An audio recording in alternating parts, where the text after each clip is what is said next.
So I want to talk about this Reddit thread. It goes perfectly with many of the other posts that I talk about the inherent risks that go along with becoming a stay-at-home mom. You could set yourself up for financial abuse if you pair up with the wrong person. So this person, they're both 30. She says, when I say our bathroom or our house, my husband always has to point out that it's his house, etc. Whew, already just setting up the red flags. She says, he'll stop me and say, my house. And when I get upset, he goes, it's my house, but since I'm yours, you get to live in it, or something similar. It makes me feel so shitty when he does that. He sort of does it jokingly, but it happens without fail. Almost every time I've tried to tell him it's hurtful, and he just laughs and says that he's kidding. So the whole jokes that we've talked about as well is weaved into this. For context, he bought a house last year, right before we got married. I was part of the entire process since we already lived together, but he put his savings into the down payment and it was his name on everything for obvious reasons. I had recently spent the last of my savings to pay off student loans and was only doing freelance remote work. So I really wasn't bringing in much money and was really trying to focus on my mental health. He has a really good paying job and always said he was happy to support me. I even talked about getting a job in my field again if that would make him happy, and he assured me I don't need to. Cool. But now it just feels like because his money is what buys mostly everything, that I'm some mooch just living off of him. Mind you, I'm pregnant with our first kid due very soon. This was all discussed extensively that I was to be a stay at home mom. So why does he feel the need to hurt me like that? Does he secretly wish I was working and bringing home more money? Does he think I'm pathetic? It makes me feel like I am an effing roommate who hasn't paid rent and he's doing me a favor. And another thing that confuses me is if my parents or relatives ever want to give us anything like a wedding or baby shower gift, he gets annoyed because he wants to be the one to buy that stuff for us and doesn't rely on other people. So he wants to control everything. This is all a bunch of major red flags. So I'm not going to look at a lot of these comments because she answers a lot of the comments in her edit. She says, there was no prenup and no mention of wanting to keep assets split after marriage. We have a joint bank account, and I also maintain my old accounts under just my name. Number two, some people suggested he just wants to feel appreciated.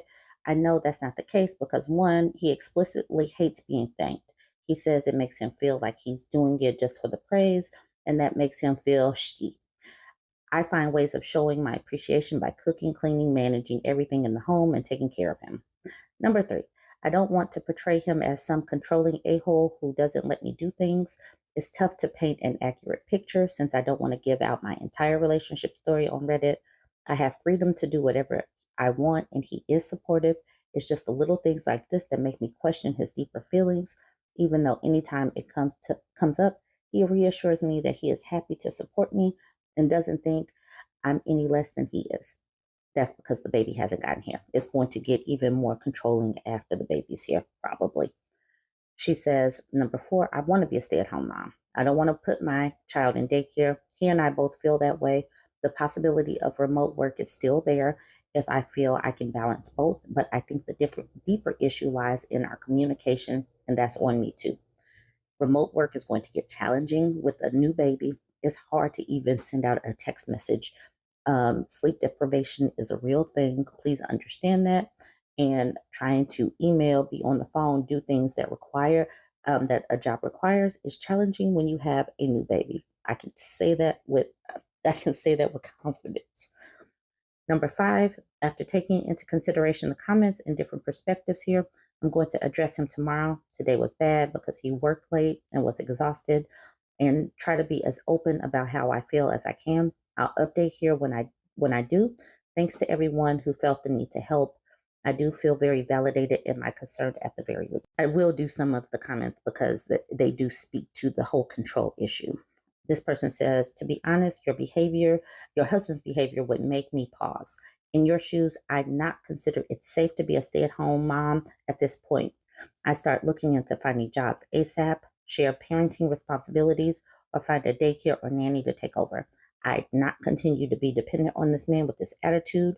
I mean, when you discuss being a stay-at-home mom, how will finances work? Will he pay into your pension? You have free access to a joint. Okay, so that's where she says she does have joint accounts. This person says to be a stay-at-home mom, the at-home partner must be a full partner, including financially. Their name should be on all shared assets. Accounts should be shared. It's incredibly financially vulnerable position to be in. It absolutely is. In no way would I give up my financial independence if my partner was saying, "Oh no, the marital home is my asset." This person said, "Agreed, they ain't partners." And this person at the bottom says, I had to stay home for a while. We had a child with medical needs incompatible with daycare, and I made less than my spouse. Not only did I have full access to our household finances, but my spouse contributed to my RA for me while I was not working. That makes sense. That makes it more of an equal partnership, and that's a little bit of a way to make you less financially vulnerable. All right, you guys go ahead and weigh in. I want us to continue to talk about this because I want women to set themselves up to be a little bit safer if you do want to go along that route of being a stay-at-home mom. I know some people want to do it. It makes sense. I know also that childcare situation makes it, makes women have to do it sometimes, but you have to set yourself up. So, like, comment, share. I was sent this post. This woman took some screenshots from a Nookie tourism group and posted the comments of some of the men. And I want you guys to see some of these comments. She said, I was browsing through my favorite Nookie tourism sub to see if things have changed at all since my last visit. As one of the exotic women that used to live where these men prey, I like seeing what drives these men. She says that these comments are basically these dudes responding to a SEX worker, a Nookie worker, and I'll call them SW going forward, denying service to men who travel to other countries to chase lower ages of consent. Let's look at some of these comments. It is so important just to listen to them talk, just to read what they talk, not to respond back to them. So this person says, I think SWs really don't understand that no one cares what they think unless it has to do with Nookie. She's a one-trick pony, and it's pretty dumb to turn down customers for your one trick. There you go. That's for sure. I don't know where they think their advice is applicable since they have little to no experience besides getting peen. Plus, what do you think is going to happen when they hit 40? All they can do is get a retail job at that point. And then this person says by 40, they will have invested their SW money over the years into real estate, Bitcoin, and US treasuries, and thus retire comfortably at 40 in their country and never work a day again. Just kidding. They probably spent all that on Gucci bags and meth. Okay. This person says, I fired off a few comments because it pisses me off. That it is A-okay to bash men, but heaven forbid you even call out the smallest of double standards. And then the next person said, I see this double standard on Reddit all the time. The person who pays for it, the devil. The SW, the second coming. Now, this person wants to shame SWs. SWs really, really need to be shamed. S-shaming needs a comeback, and pushing the simps and the orbiters in the corner needs a return as well. So they want to pay for it, but they also want to shame the women, is what I'm saying, what I'm seeing. SWs are good for the dating market. If a girl has 5 boyfriends that don't know about each other, that means 5 guys are off the market. The problem is the man S workers, which have much higher body counts than the woman. Yeah, I don't really, their math. I'm sorry. I'm not going to try to figure what he's talking about. All right, I'm going to start with this yellow one. This person says her first and therefore biggest complaint is that she cannot compete in the free market. The free market means the lowering of ages of consent. That's what she's talking about. And then somebody else said, hoes mad. And then this person says, oh, wow, a random S worker with a smelly pea sleeve despises me. I'll certainly lose sleep over this. And then this person says that random S worker happens to have a peen. His customers get to, yeah, this person is taking it very far. I'll leave that. Okay, now for some of the comments regarding the commentary on these men being irritated that this woman won't service them. This person says, if you watch any documentary, read any long form article, literally do any research into sex tourism and sexual exploitation in Thailand, you will find that the minority of clients are Thai men. It's overwhelmingly white European and American men. When they make up really basic lies like this, it shines a big light on how insecure they are with their actions. If they were so comfortable with their sex tourism, why would they have to pretend that it is Thai men who make up the majority market? This person says, I'm not a weirdo. Everyone else buys them too. This person says, because they come from wealthy countries. So thanks to the exchange rates, they seem super wealthy in Thailand and neocolonialism. Absolutely. The whole neocolonialism, that's what they do. This person says, I'm from Eastern Europe, and all normal women here will immediately ghost a guy who's talking about traveling to Thailand. Like, we all know why you go there. Nobody believes your lies about good food or visiting various temples. LOL. This person says, now I have a new red flag to notice when men bring up going to that country. This person says, what's funny is that whatever horrible things these men think about SWs, they know deep down that they are even worse than that. They're paying for her company after all. They're below every SW and they know it. And then the OP says, a lot of these men are involved with mail order bride or tourist trapping women. In this way, they don't initially have to pay, aside from meals, dates, and transport costs. But usually the women know how to squeeze money over the long term using their relationship as leverage.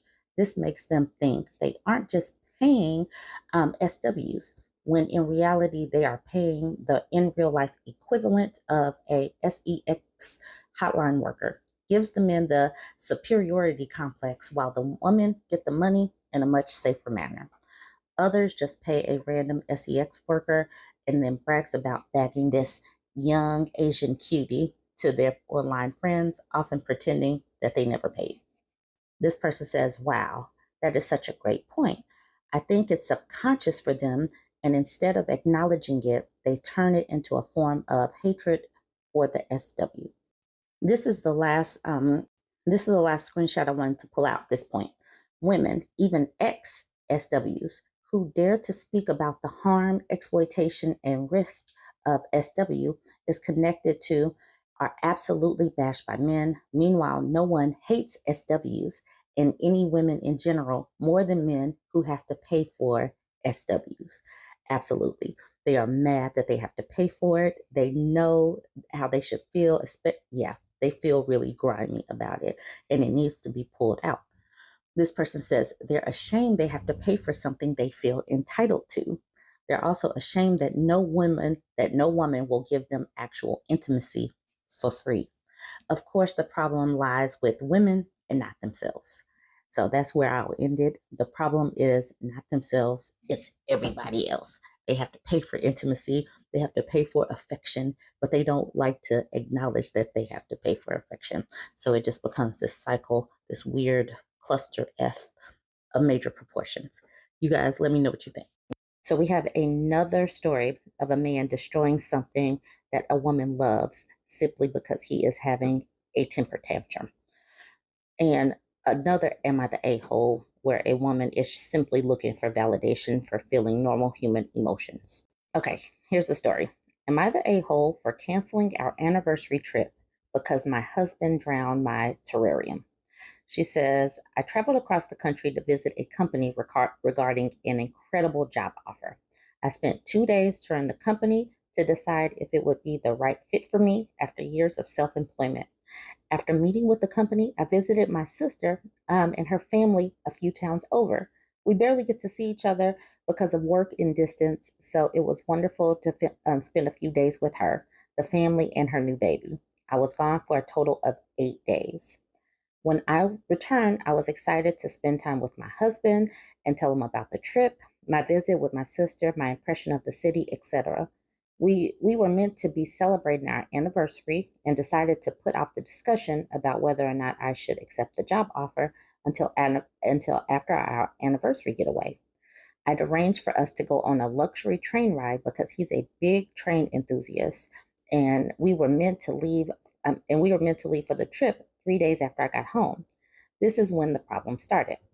I have a very large closed bioactive terrarium, which I made with my mother 15 years ago. It's one of my favorite things I have from before she passed.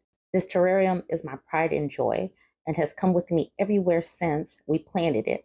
It was always super healthy and beautiful, and I've only ever had to open it 4 times to do a little maintenance and watering. My husband knows all of this, which is why I don't understand why he decided to tamper with it in my absence. I didn't notice the night I got home because I was exhausted, but the next morning I went to check on the terrarium to find it in a terrible state. The roots were rotting and the plants dying and molding. He told me that the day I left, he poured a few cups of water into the vessel and sealed it again. I was so mad, I cried, and it turned into a huge argument because it's just a plant and all you do is look at it anyway. He called me ungrateful and overdramatic, and that I should appreciate that his intention was to help me, and that he didn't ask because he didn't want to bother me on my trip. I ended up canceling our anniversary plans, partly because I was so upset that I didn't want to go, and partly because I wanted to try to salvage the plans and that would require time. He hit the roof when I told him and is now sleeping in a separate room and refusing to speak to me because, according to him, I'm being petty and trying to destroy our marriage. Am I being oversensitive about my plants? My friends are pretty evenly split and pointed out that he was just trying to be thoughtful, however misguided it was. This is definitely reverse psychology. He is now the victim.